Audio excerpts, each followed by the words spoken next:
मुन्ना भाई में संजय दत्त ने अपनी जगह किसी और को एग्जाम के लिए बिठा दिया था, लेकिन इससे भी बड़ा स्कैम रियलिटी में चल रहा है। तो क्या है ये नीट स्कैम, क्या हुआ था इसमें, क्या एलिगेशंस लगाए गए हैं, उसके बाद क्या डेवलपमेंट्स हुई है, सुप्रीम कोर्ट ने क्या कहा है, एनटीए ने क्या कहा है, सारी चीजें समझते हैं इस छोटी सी वीडियो में। तो बिना टाइम वेस्ट जल्दी से शुरू करते हैं। तो देखो 5 मई को नीट का एग्जाम होता है। यहाँ पे 24 लाख से ज्यादा बच्चों ने रजिस्टर किया था और 23 लाख से ज्यादा बच्चों ने एग्जाम दिया है, जो कि रिकॉर्ड 97% अटेंडेंस है। 571 यानी 571 शहरों में ये एग्जाम हुआ है, जिसमें 14 शहर तो दूसरे देश के भी है। तो यहाँ पे इस तरीके से पूरा एग्जाम कंडक्ट किया जाता है। अब यहाँ पे प्रॉब्लम्स क्या आती है, प्रॉब्लम्स को समझते हैं। सबसे पहली प्रॉब्लम है इसकी रिजल्ट आता है इसका 4 जून को, जिस दिन इलेक्शन के भी रिजल्ट आए थे। इसका रिजल्ट आना चाहिए था वैसे तो 14 जून को, लेकिन इसको 10 दिन जल्दी रिलीज कर दिया जाता है। अब ऐसा क्यों? तो इसमें बेसिकली यही एलिगेशन है कि इसको इसी तरीके से किया गया था ताकि लोकसभा के रिजल्ट्स के साथ ही ये बीच में बात दब जाए, ज्यादा लोगों तक बात ना पहुंचे।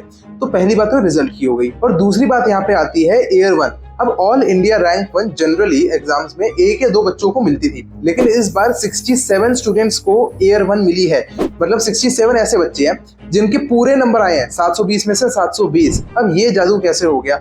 जहाँ पे अभी तक बस 1-2 बच्चों के आते थे, अब 67 बच्चे ईयर 1 रैंक कैसे हासिल कर रहे हैं? और उसमें भी कुछ बच्चे ऐसे हैं जो एक ही सेंटर से हैं। हरियाणा के एक सेंटर से 6 बच्चे ऑल इंडिया रैंक 1 हासिल करते हैं। अब ये कैसे हो रहा है?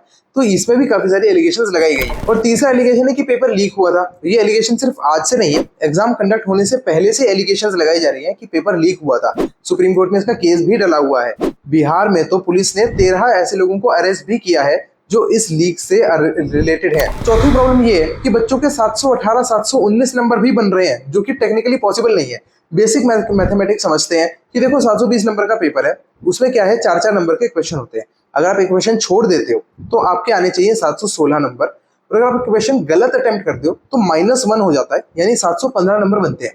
तो 715, 716, उसके बाद सीधा 720 बनते हैं। इसमें बीच में कोई ऑप्शन पॉसिबल नहीं है, लेकिन फिर भी बच्चों के 718, 719 आ रहे हैं। इस बात का रिप्लाई करते हुए एनटीए ये कहता है कि हमने बच्चों को ग्रेस नंबर दिए हैं, कि उनका जो टाइम लॉस हुआ था, दिक्कतें आई थी, उसकी वजह से हमने ग्रेस नंबर दिए, इसलिए उनके 718, 719 नंबर बन पा रहे हैं। और ग्रेस नंबर सिर्फ 1-2 बच्चों के नहीं है, 1536 बच्चों को ग्रेस नंबर दिए गए हैं। और देखो एक केस आता है गुजरात से, यहाँ पे एक टीचर को पकड़ा गया जिसने 10 लाख रुपए लिए थे कि मैं एग्जाम में तुम्हारी मदद करूंगा। हरियाणा में तो 2-2 पेपर दे दिए गए थे।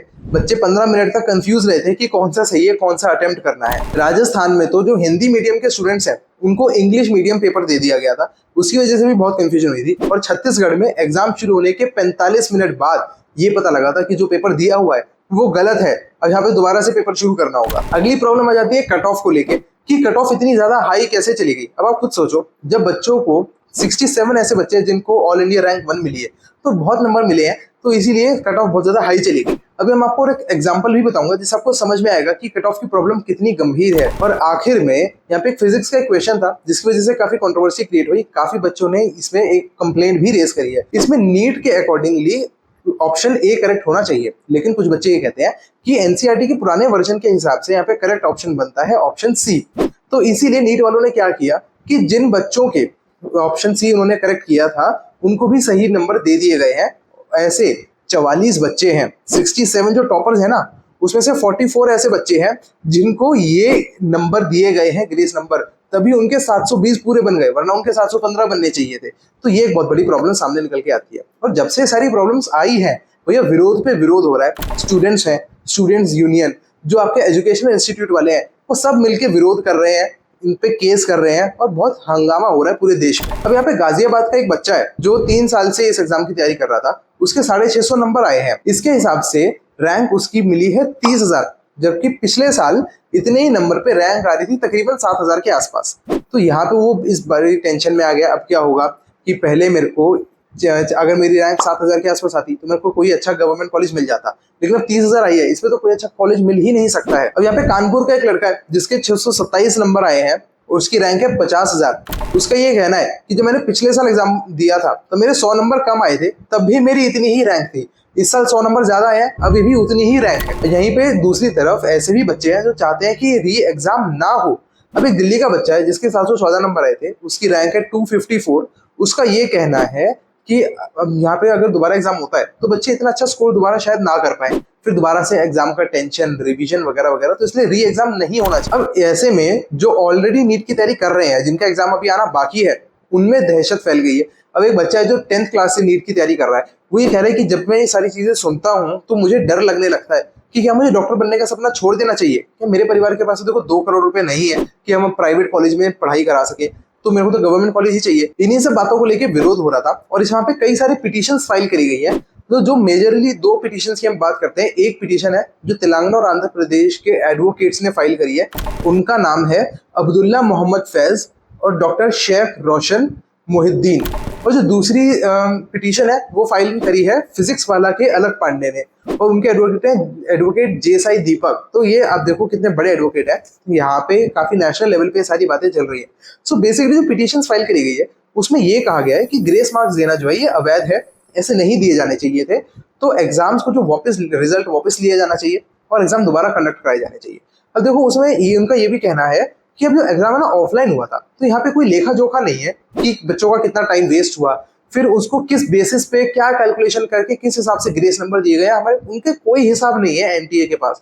तो इसीलिए ये सब चीजें गलत है और एग्जाम दोबारा होना चाहिए। और एग्जाम से पहले भी पेपर लीक होने के केसेस सामने आए थे, सुप्रीम कोर्ट में केसेस भी पेंडिंग थे, तब सुप्रीम कोर्ट ने मना किया था कि हम एग्जाम तो नहीं रोक सकते। मिनिस्ट्री ऑफ एजुकेशन ने 8 जून को एक कमेटी बना दी थी कि जिन बच्चों को ग्रेस नंबर दिए गए हैं उनके ये सारी चीजें रिव्यू करी जाए और इसको समझा जाए। अब सुप्रीम कोर्ट ने सेंटर को नोटिस भेजा है, एनटीए को नोटिस भेजा है और बिहार गवर्नमेंट को नोटिस भेजा है इन सब चीजों से related. So basically Bihar government को इसलिए भेजा है क्योंकि इनिशियली वहां पे पेपर लीक होने की खबरें आई थी। साथ ही में जो सुप्रीम कोर्ट है वो एनटीए से ये कहता है कि देखो एनटीए एक ऐसी ऑर्गेनाइजेशन है, हम उनसे अपेक्षा करते हैं कि वो ऐसे सब इल्जाम से दाग से दूर रहे, और इस वजह से अब ये सब चीजें जो हुई है उसकी वजह से जो एग्जाम की एक इमेज है उस पर असर पड़ा है। तो हमें तुमसे जवाब चाहिए इन सब चीजों से रिलेटेड। और साथ ही में सुप्रीम कोर्ट ये कहता है कि हम एग्जाम कैंसिल नहीं कर सकते हैं और दोबारा एग्जाम होने से रोक भी नहीं सकते हैं, और जो काउंसलिंग होती है एग्जाम के बाद हम उसको भी अभी नहीं रोकेंगे, सारी चीजें वैसे ही चलती रहेंगी जैसे चल रही है। अब यहाँ पे मजे की बात तो ये कि एनटीए वाले कहते हैं कि पेपर लीक हुआ ही नहीं है, ऐसा कोई पेपर लीक नहीं हुआ है। साथ ही में एजुकेशन मिनिस्ट्री भी यही कहती है कि कोई पेपर लीक नहीं हुआ है, लेकिन एनटीए ये कहती है कि चीटिंग के मामले जरूर सामने आए। हमारे पास 63 केसेस हैं जिसमें से 40 अभी पेंडिंग है और 23 बच्चों को एग्जाम देने से रोका जा चुका है। इसको अगर थोड़ा ब्रेक डाउन करें तो जो 23 बच्चे हैं उसमें से 12 बच्चों को 3 साल के लिए एग्जाम देने से रोका है, 9 बच्चों को 2 साल के लिए एग्जाम देने से रोका है और 2 बच्चों को 1 साल के लिए एग्जाम देने से रोका गया है, और बाकी के 40 केसेस फिलहाल के लिए पेंडिंग है। और अब लेटेस्ट डेवलपमेंट पे आते हैं। 13 जून को सुप्रीम कोर्ट ये कहता है कि जिन बच्चों को ग्रेस मार्क्स दिए गए हैं उनके पास एक ऑप्शन है कि वो दोबारा एग्जाम दे सके, उनको री एग्जाम कराया जाएगा, और अगर वो नहीं देते हैं री एग्जाम तो उनके जो जितने नंबर हैं उसमें से ग्रेस मार्क्स हटा के जो नंबर हैं वो कंसिडर किए जाएंगे। लेकिन 23 तारीख को यानी 23 जून को री एग्जाम होएगा और उसका रिजल्ट 30 जून से पहले आ जाएगा, ताकि जुलाई में जो काउंसलिंग का सेशन है वो अपने नॉर्मली स्पीड से चलता रहे। ठीक है, अभी इस वीडियो बनाने के बाद अगर कुछ अपडेट्स आते हैं तो मैं आपको डिस्क्रिप्शन और जो नीचे पिन कमेंट होता है वहां पे आपको दे दूंगा। और आप मेरे को नीचे कमेंट करके ये बताओ कि आपको इस मामले में क्या लगता है कि ये सारी जो चीजें हो रही हैं क्या सही हो रहा है, एग्जाम लीक हुआ था या नहीं हुआ था, और एग्जाम दोबारा होना चाहिए या नहीं होना चाहिए। इस बारे में आपकी जो भी राय है मुझे नीचे कमेंट्स में जरूर बताओ, और इस वीडियो को अपने सब दोस्तों के साथ शेयर कर दो। सबको पता होना चाहिए कि देश में क्या हो रहा है। वीडियो को लाइक बिल्कुल भी करना मत भूलना, लाइक करना है वीडियो को, ठीक है। और चैनल को सब्सक्राइब कर दो ऐसे और विशेष इनसाइट्स के लिए, और बेल आइकन को बता दो। मैं मिलता हूं अपनी अगली वीडियो में, तब तक के लिए tata bye bye, thank you.